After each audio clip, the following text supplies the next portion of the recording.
Last month, Berkeley, California was the site of a free speech rally that devolved very quickly into a violent clash between supporters of the president and their, quote, anti-fascist opponents. One of the most violent figures at the rally was a masked man who went around smashing several Trump supporters in the head with a metal bicycle lock. Now, with some assistance from the amateur sleuths on the website 4chan, police have identified former Diablo Valley College professor Eric Clanton as the attacker. He's been charged with multiple felonies. Dan Siegel is representing him. He's a longtime lawyer, and he joins us tonight. Dan, thanks a lot for coming on.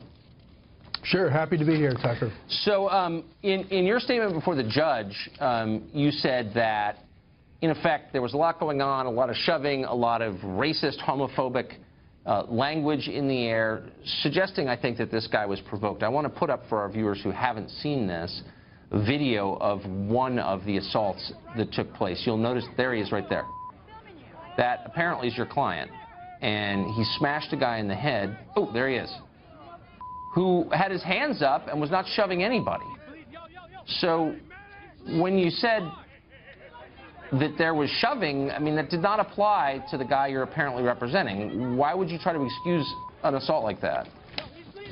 First of all, I'm not excusing anything. You're jumping to conclusions, Tucker.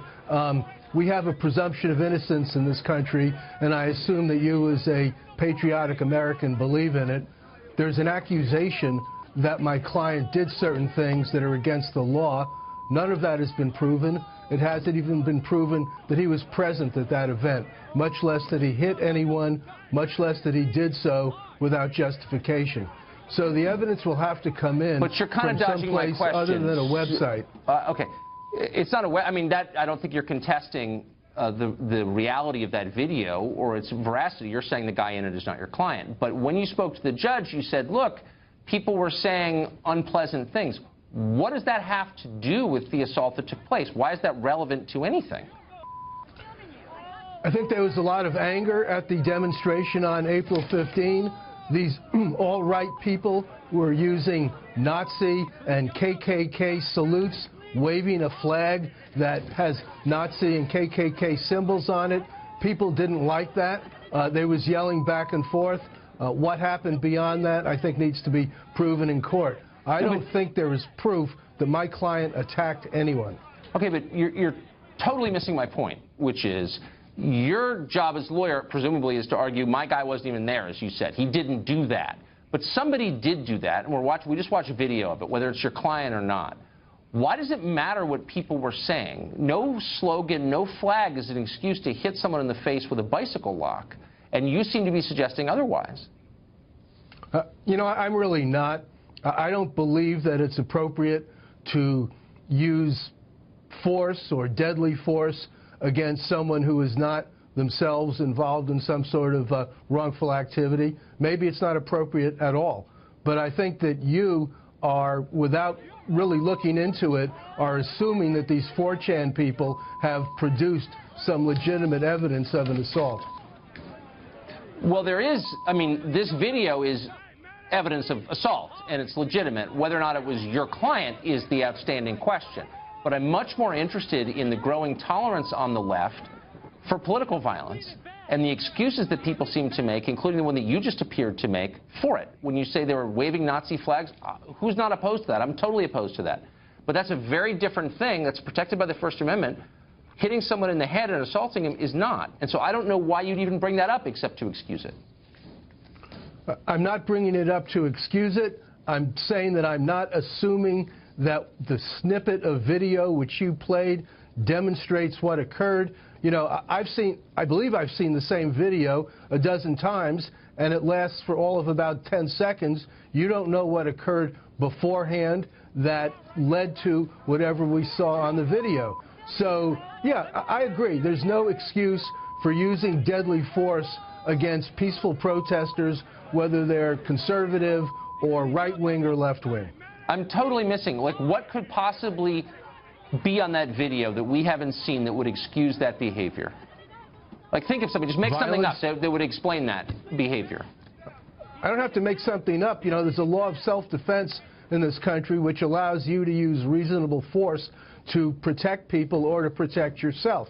Now, we've been at these rallies where these alt-rightists have stabbed people. We had the incident in Portland, Oregon just the other day. So for you to suggest that these right-wingers are peaceful supporters of the First Amendment is ridiculous. But that's totally been debunked. The guy who's been charged with the 2 murders in Portland was not an alt-right guy. He was not a Trump supporter. He was a Bernie Sanders supporter and a Jill Stein supporter. Oh, so, like, come on. You know, he yells at this woman wearing a headscarf, and then he gets up in court today and says, I'm not a terrorist, maybe you should do a little I'm a research patriot. before you go popping off on television. It's his statement, not mine. It's not a close call. He says, I did not vote for Trump. I support Bernie Sanders and Jill Stein. Now, the guy looks like a wacko to me, but to lay it at the feet of Trump supporters is just wrong by his own description. I guess we should believe everything the guy says. I agree with you on one thing. He's clearly a wacko of sorts. You know, there was a protest up in Sacramento 2 months ago where 9 people were stabbed by these right-wingers. So I hope we're not pretending that this is a peaceful protest in support of the Constitution. We're looking at a video. I mean, this is like grotesque. This is like upside-down world. We're looking at a video of a guy who you apparently, you say you're not, others say you are representing against felony charges, who's a leftist, who is hitting a guy who's not doing anything in the video, and it's long enough to assess that, and you're saying the real problem is something else that happened somewhere else? I mean, we're looking at video of a leftist hitting a guy. You're looking at 10 seconds of video.